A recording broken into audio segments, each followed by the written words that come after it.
La perla, el punto brillante que nos queda. En esta oportunidad, con la perla. Hoy en La Perla conversamos con una mujer que lleva la tradición de la laguna en sus manos. Se trata de Jacqueline Paz, tejedora ancestral de Huanga. La Perla, resiliencia y saberes desde el corazón de la cocha. Maestra Jacqueline, bienvenida a nuestro programa. Un verdadero gusto y placer tenerla con nosotros. Muchísimas gracias por invitarme. Estoy muy contenta de poder compartir con ustedes en esta tarde. No más contentos estamos nosotros, maestra Jacqueline, porque estábamos en mora realmente de invitarla para descubrir esta perla maravillosa del arte que usted hace con su huanga. Bueno, maestra Jacqueline, a sus 17 años, recordemos esa adolescencia vivida en el corregimiento del Encano, en la Laguna de la Cocha. Cuando la mayoría de los jóvenes, maestra, miraban hacia el futuro, buscando proyectarse hacia otros lados, usted decidió más bien volver y mirar hacia atrás, mirar los saberes de las abuelas, el conocimiento de esas personas que la rodeaban en el corregimiento. En ese momento, más allá de la curiosidad juvenil, maestra Jacqueline, ¿qué fue lo que le hizo decir a usted en algún momento, aquí hay un saber especial que se está perdiendo y debemos rescatarlo? Sí, pues realmente fue más una preocupación que tuvimos con unas amigas mías de ver cómo había transcurrido el tiempo y estos saberes ya no se estaban practicando. Nosotros de pequeñas estábamos acostumbradas a ver en los corredores de las casas una huanga, una tejedora, canastos con lana de oveja, y ya no lo veíamos.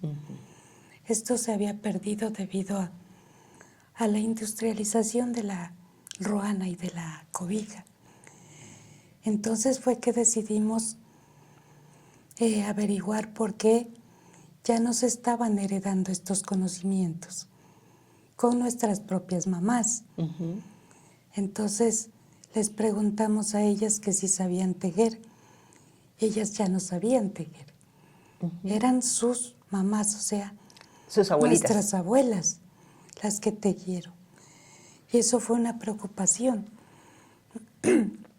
porque estos saberes ya no se iban a heredar a las nuevas generaciones. Ya los niños no iban a conocer qué era que sucedía cuando se hacía una ruana, cuál era todo el proceso que se venía. Ahí fue cuando empezamos a indagar como esa curiosidad también y como esa preocupación que tuvimos en ese momento. Además porque la Laguna de la Cocha en sí ya es una vitrina comercial. Todo lo que sea que uno produzca allá, no hay necesidad de que usted vaya a ninguna parte. Usted lo puede perfectamente vender allí mismo, porque el turista llega hasta la laguna. En ese sentido, llegó una chica que ella es colombiana, pero no vivía en Colombia en ese tiempo, con otra preocupación, que era la deforestación de la Laguna de la Cocha. Precisamente sobre este tema, maestra, a usted no solamente le motivó el amor al arte, el rescate de la tradición como tal, que en principio pues es un excelentísimo propósito, también le motivó lo que me acaba de decir. En su momento, en ese tiempo, vivían ustedes prácticamente del carbón que vendían y por ello pues se causó una gran deforestación en el corregimiento del Encano. Una preocupación por conservar el medio ambiente también la motivó a optar por esta necesidad de rescatar la huanga, pero también como una forma de sustento económico para sus familias. Claro que sí, como el carbón vegetal era una de las principales fuentes de ingreso de las familias, era bastante difícil que se dejara de hacer si no se daba una alternativa para esto. Entonces nosotros buscando que tanto el proceso de recuperación del tejido ancestral fuera algo cultural, pero que además le brindara un apoyo económico a estas mujeres.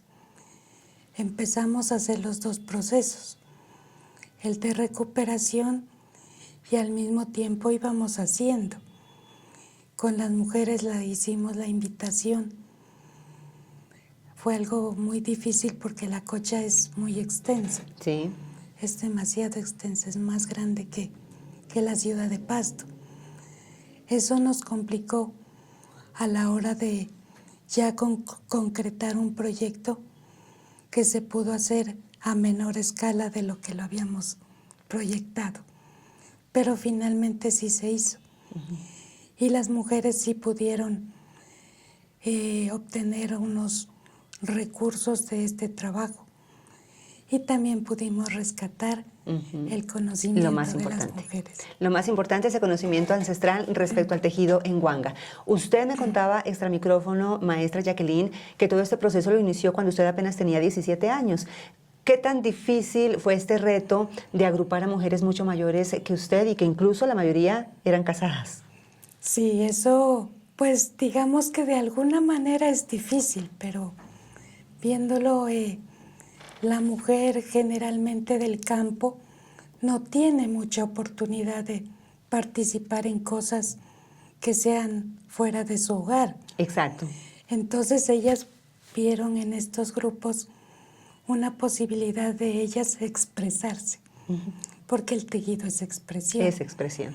Entonces, como ya no había tejido, al retomarlo a ellos les pareció que fue algo maravilloso. Ellas iban con sus hijos, sus niños pequeños, los que ya tenían hijos grandes también aprendían.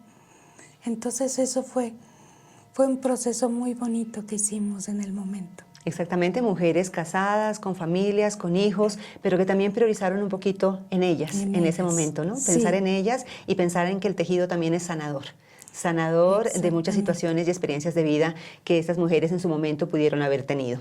¿Con quién específicamente usted, maestra Jacqueline, aprendió este legado ancestral? ¿A quién le agradece en este momento haber aprendido a manejar el telar de Huanga? Bueno, yo tuve muchas maestras. ¿Ya? Muchas porque con las maestras que yo les iba a preguntar sobre los saberes, ellas decían, ay, sí, yo tejía. Claro, y venga, yo le enseño, pero resulta que ya se habían olvidado. Entonces ellas tenían muchas ansias de hacerlo, pero no podían. Entonces yo así fui de una en una. No, entonces hay que ir donde tal persona. Sí. No, entonces... Y fue mamita Teófila del Puerto, la persona que ya llegué al final y dijo, sí, ella teje hasta ahora.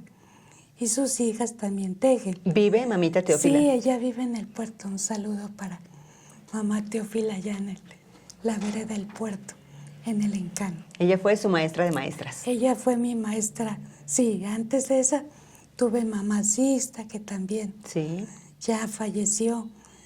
Mamá Ernestina también, que también ya falleció.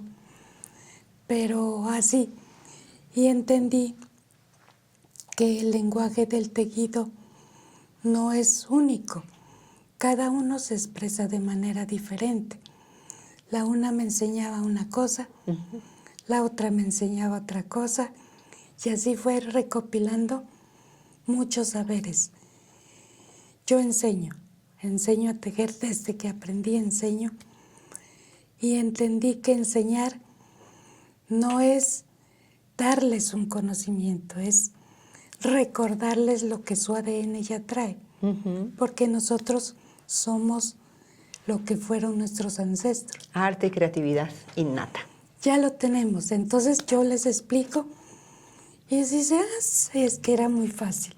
Le digo, es que usted ya lo trae, solo que lo había olvidado. Claro que sí. Y precisamente usted dice, eso es muy fácil, pero para quienes nos escuchan en este momento y no conocen esta técnica, ¿cómo funciona físicamente un telar de Huanga? ¿Qué tan difícil es tejer en este instrumento ancestral? ¿Y cómo así que de allí salen lienzos, salen tejidos tipo tela para después construir y diseñar prendas? Así es, la Huanga es un tipo de telar vertical en donde se teje telas rígidas, no son elásticas, son rígidas, que se puede, normalmente antes se hacían ruanas y cobijas, no más. Hoy en día la ruana y cobija ya se ha reemplazado. Hemos hecho unas propuestas nuevas para poder seguirlo utilizando. El telar tiene dos partes que se llama la urdimbre y la trama. Aquí tengo una réplica pequeña. Podemos decir que los hilos verticales de arriba abajo son la urdimbre. Ya. Y el hilo que cruza, que va atravesado, es la trama. Es lo que construye el tejido. Cada uno de estos procesos tiene más procesos dentro. Por ejemplo, colocar la cinga. Este es una herramienta que nos permite darle orden a los hilos y hacer que crucen para yo poder ir construyendo el tejido. Muy bien. Todo esto no es tan complicado como... Pero parece. Sí, parece un poquito complicado, pero lo que usted dice, ¿no? No es tan difícil cuando se siente la pasión de querer hacerlo y sobre todo de querer rescatar esta tradición tan ancestral que hace parte de nuestra identidad. De fondo, continuamos esta conversación tan bonita con la maestra Jacqueline Paz, tejedora ancestral de Huanga. Usted nos comentó cómo, digamos, manejar, ¿no?, el telar de la Huanga, considerado un telar vertical. Me explicaba usted en una llamadita anterior que le hice a esta entrevista. Pero también existe el telar horizontal y me explicaba usted que es un telar tradicionalmente relacionado como un oficio para los hombres. Pero usted, muy osada, decidió un día aprender también a manejar el telar horizontal y decidió viajar entonces a Timbío, Cauca, y allá aprendió a tejerlo. Bueno, finalmente lo aprendió, maestra, ¿y de qué manera ahora combina los dos telares en sus procesos de creación? Bueno, un poquito para contarles sobre el telar horizontal, que es el telar de hombre. Hubo un señor en el Encano, don Efraín se llamaba. Él tenía el telar horizontal y hacía los paños para los calzones de hombre, antes se llamaban calzones. Ajá. Y también para hacer los follados en lana de oveja. Muy fino. Era el trabajo, muy delgado, incluso yo tengo uno por ahí recuperado. Pero yo era muy pequeña en ese entonces. Yo caminaba debajo del telar. Entonces, cuando ya fui adulta, ya no había quien preguntar por qué él había fallecido. Entonces, sí era un telar de hombre, pero yo fui a Timbío. Gracias a una amiga que conoció antes y me dijo, pues allá es que tienes que aprender. Yo fui allá a aprender y le vine y trabajamos también en ese telar y hacíamos nuestros paños combinados porque los dos ofrecen diferentes opciones de diseño. Ya. El uno es telar horizontal, es más rápido de tejer. La tela se hace mucho más rápido que en la Huanga.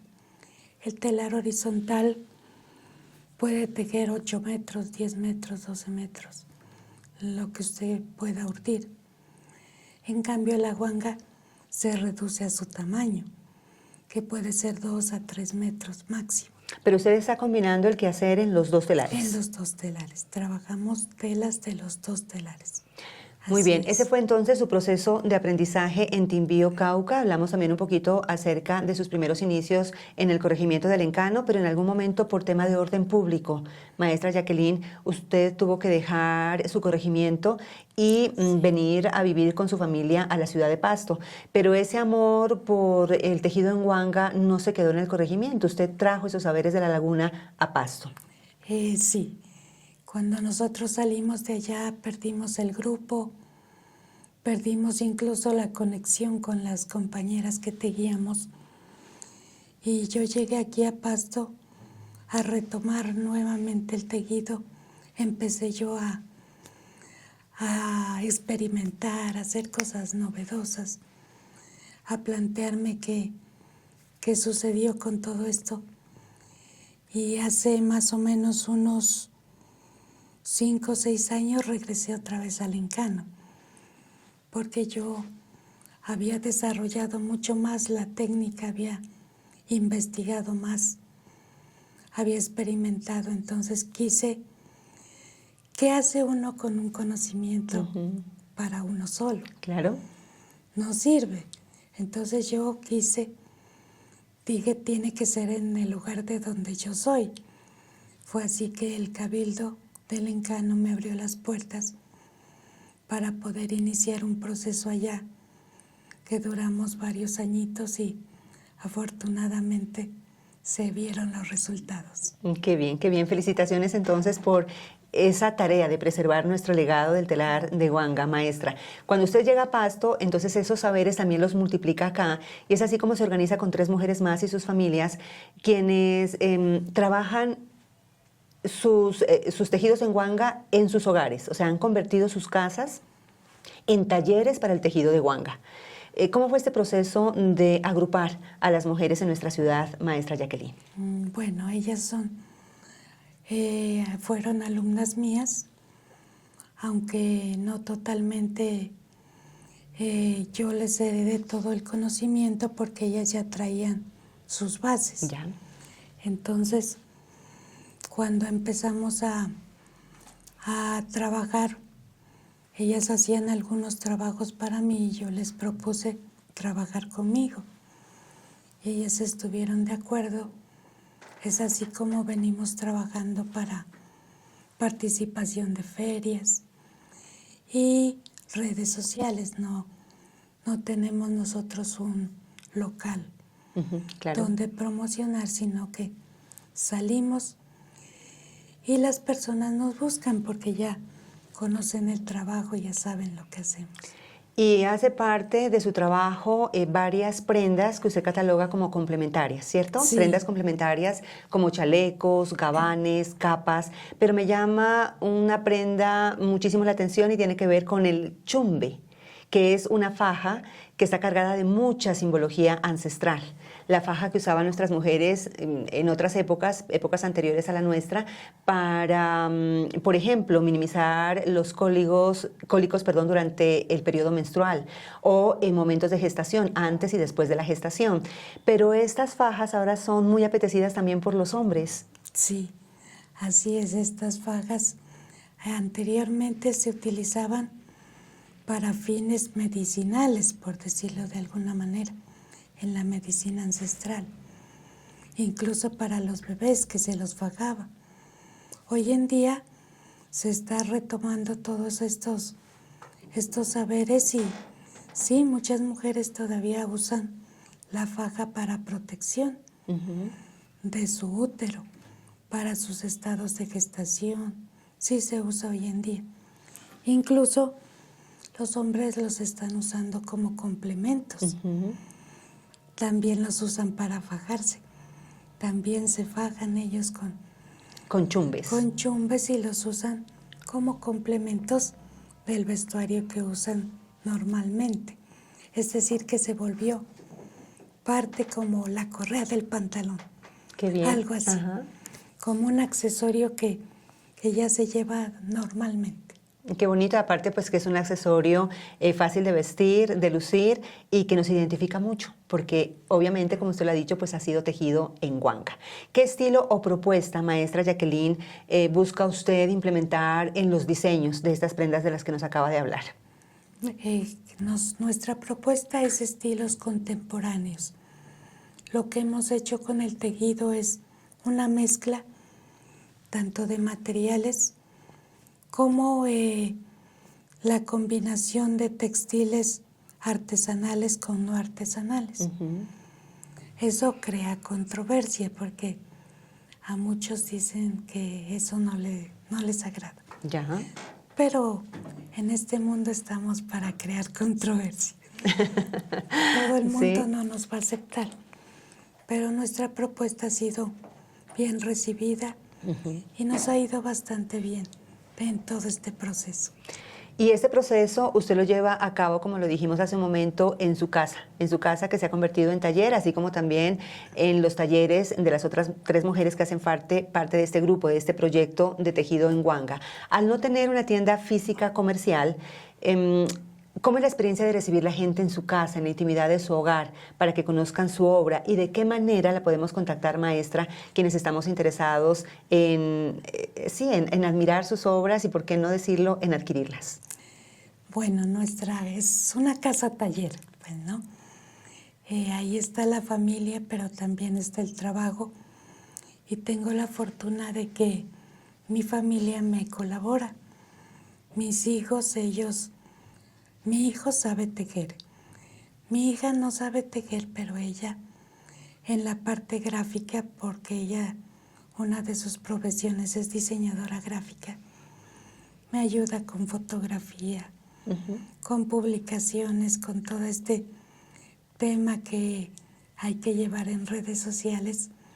Mi hijo también, mi esposo también, nosotros transformamos, cuando tenemos visita las programamos para ampliar el taller a toda la casa.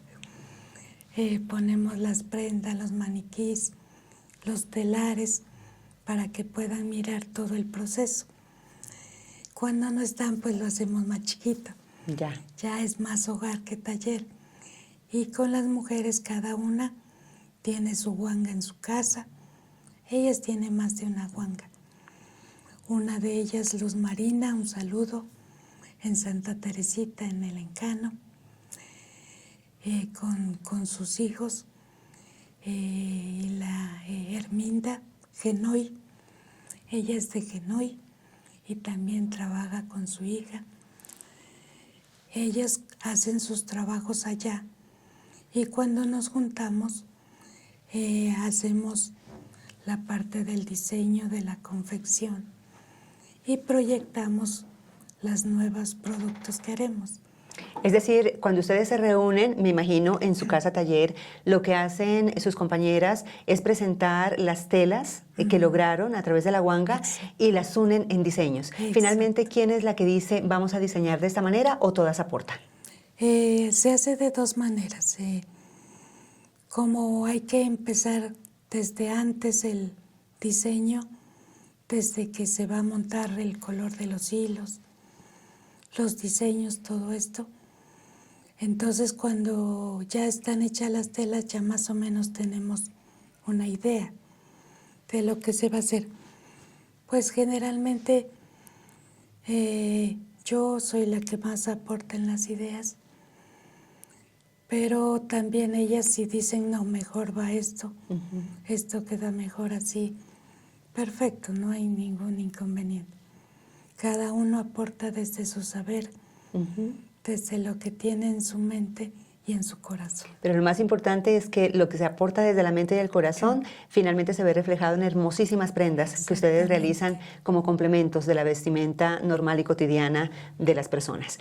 Tocamos hace un momento las visitas en su casa, porque su casa funciona como taller.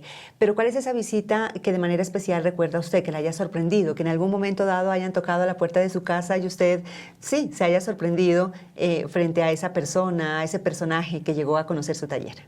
Bueno, han sido varias, pero me acuerdo que del Ministerio de Cultura vinieron de Bogotá y nosotros pues es algo que a uno dice, ay, el taller está, es como demasiado pequeño para hacer un taller, pero ellos se impactan mucho al conocer procesos, al ver cómo es el trabajo y el resultado.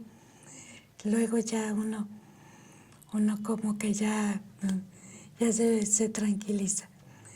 Igual también hemos tenido de varios países. Por ejemplo, hubo una premiación de periodistas y nos visitó una periodista de Alemania también. Estuvo con nosotros conversando. Ella grababa aquí, grababa por todas partes, preguntando y todo eso.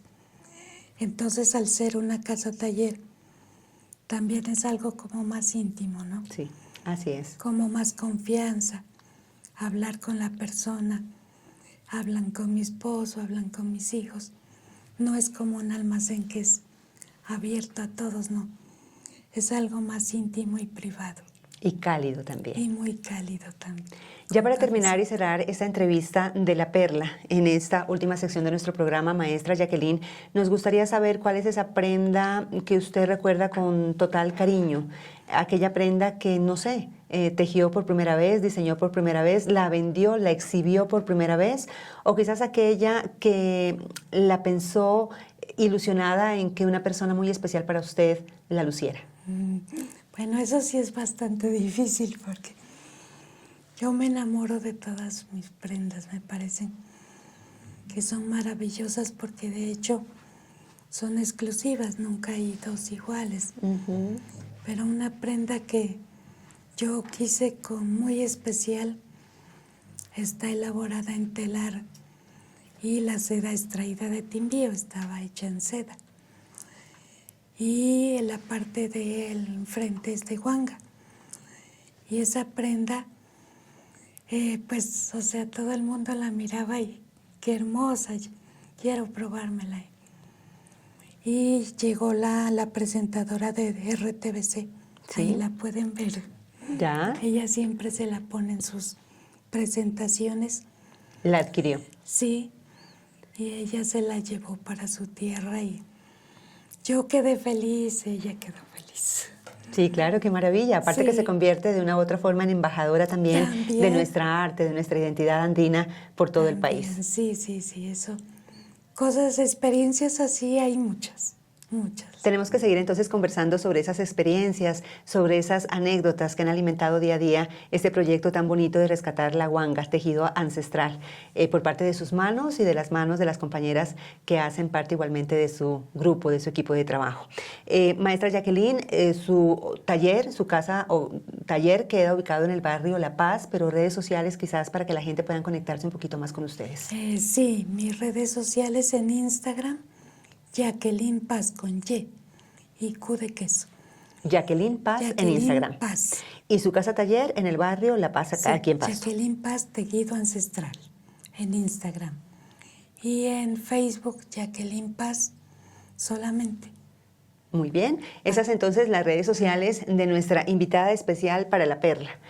La maestra Jacqueline Paz, Resiliencia y Saberes desde el Corazón de la Cocha.